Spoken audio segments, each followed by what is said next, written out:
Assalamualaikum, selamat siang pada Bapak Ibu penguji. Terima kasih atas waktunya untuk melihat video saya mengenai presentasi hasil prakerin kami di PT Chemicals di Batam. Dengan kasus kami yaitu adalah menghitung efektivitas HE Selencup tipe 1,2 sebagai pendingin pada proses.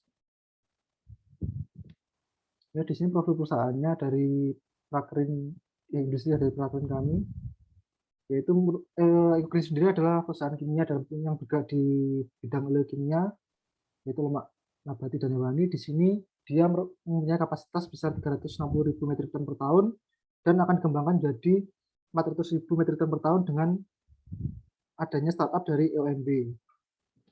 Dan di sini Green Chemicals Batam mempunyai 4 plan yaitu EB1, 2, dan 3 dan akan berdirinya EOMB. Dan teknologi yang digunakan yaitu devilurgi, yaitu hidrolisis antara air dan juga alkohol. Dan di sini beberapa pabrik yang sudah berhasil diakuisisi oleh Green yang berada di luar negeri, salah satunya adalah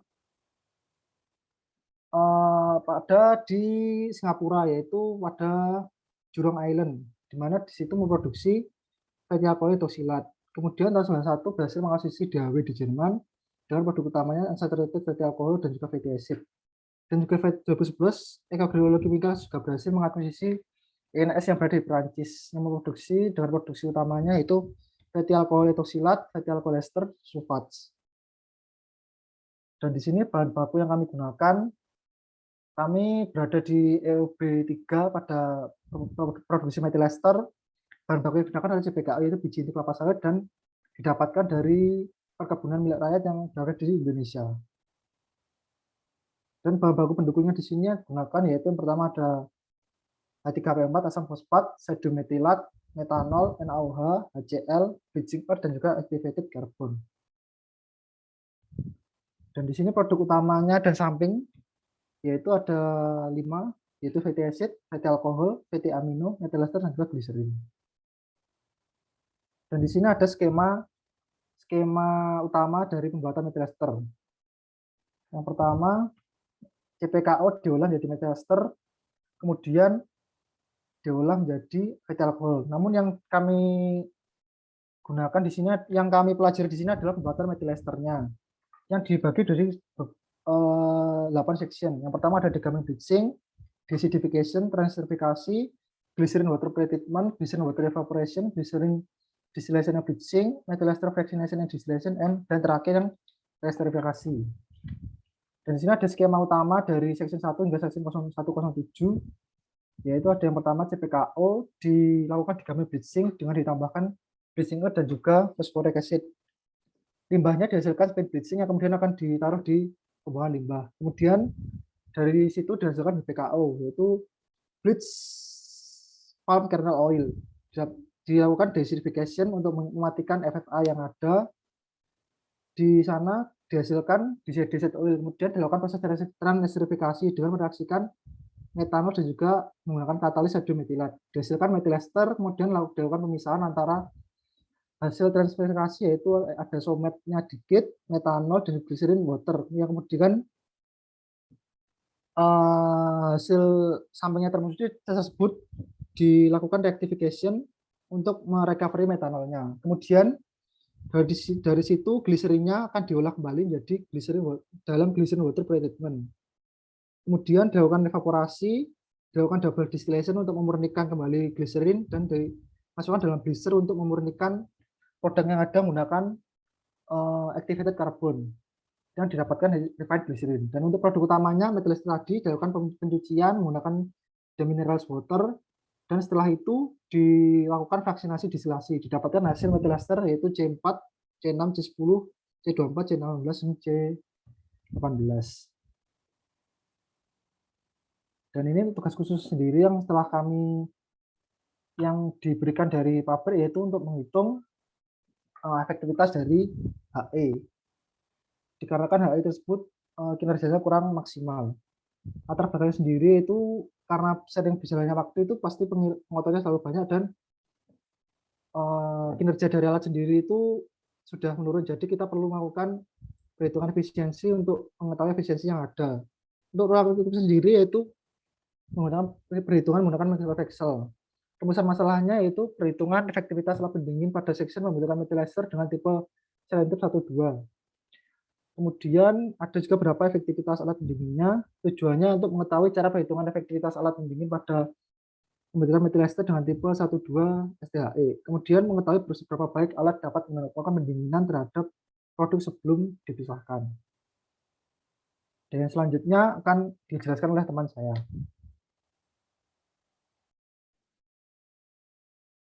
Untuk selanjutnya adalah perhitungan tugas khusus, yaitu efektivitas cooler 703E02. Next.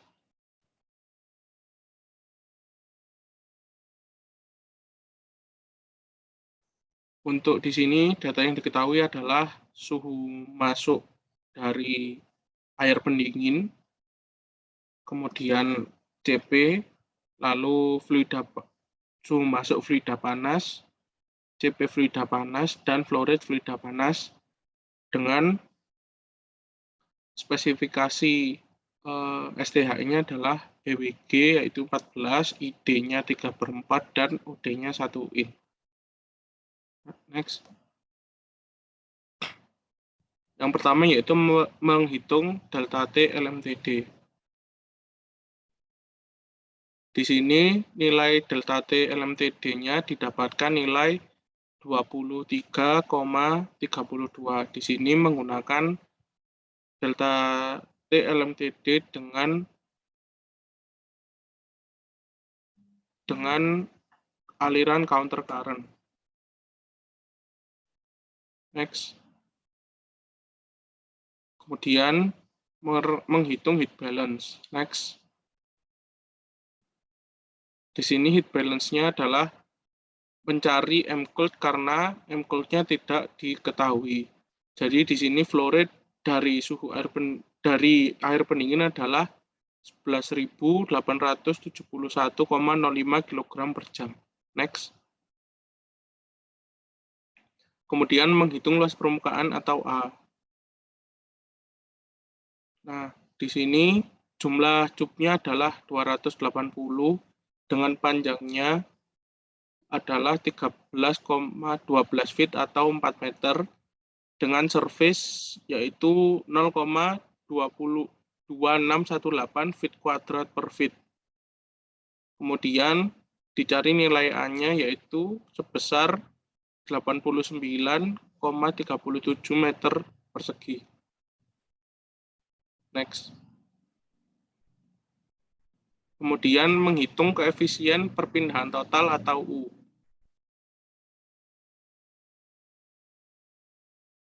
Di sini untuk menghitung U perlu diketahui nilai Q, delta T LMTD, dan juga A. Di mana nilai Q, delta LMTD, dan A sudah diketahui, maka dicari nilai U-nya. Didapatkan nilai 396,91 W per M kuadrat K. Kemudian menghitung NTU atau number transfer unit. Di sini untuk mencari NTU diperlukan nilai U, A, dan C min. Untuk nilai U dan A sudah diketahui di perhitungan sebelumnya. Kemudian untuk mencari C min itu diperlukan nilai CP air pendingin dan laju alir air pendingin, di mana CP air pendingin adalah 4,1 dan laju alir air pendingin adalah 11.871,05. Di sini untuk mencari C min yaitu dengan cara CP dikali M dan dihasilkan nilai 48.671,31 W per K. Kemudian dicari nilai NTU dengan memasukkan rumus U kali A per C min. Didapatkan nilai NTU-nya adalah 0,72. Next. Kemudian menghitung perhitungan efektivitas. Di sini untuk mencari nilai efektivitas diperlukan nilai C max. Kemudian di sini diketahui nilai U, A, C min, CP methyl ester atau fluida panas, kemudian fluorid methyl ester, yaitu fluorid fluida panas, di mana nilai Cmax-nya adalah Cp hot dikali M hot didapatkan nilai 82.741,23 W per K. Di sini nanti Cmin dan Cmax itu dapat dirubah menjadi C dengan rumus Cmin per Cmax didapatkan nilai C 0,58. Kemudian di sini ada grafik yang menunjukkan bahwa dapat dicari nilai efektivitas dari grafik ini dengan NTU-nya yaitu sekitar 0, dengan C-nya 0,58 dan nilai NTU-nya sekitar di bawah 1. Kemudian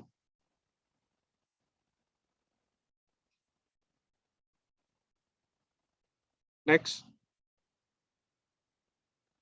Kemudian di sini didapatkan nilai rumus efektivitas, yaitu dengan 2 dikali 1 plus C ditambah akar 1 plus C kuadrat dikali 1 plus eksponen dari minus NTU dikali 1 plus C kuadrat dibagi 1 minus eksponen minus NTU akar dikali akar 1 plus C kuadrat. Kemudian nilai-nilai yang sudah diketahui dimasukkan mulai dari C, NTU, kemudian dimasukkan ke dalam rumus dan didapatkan nilai efektivitas 0,445 atau efektivitasnya sekitar 44%. Next. Mungkin sekian dari saya dan Aditya. Apabila ada salah kata, mohon maaf. Wassalamualaikum warahmatullahi wabarakatuh.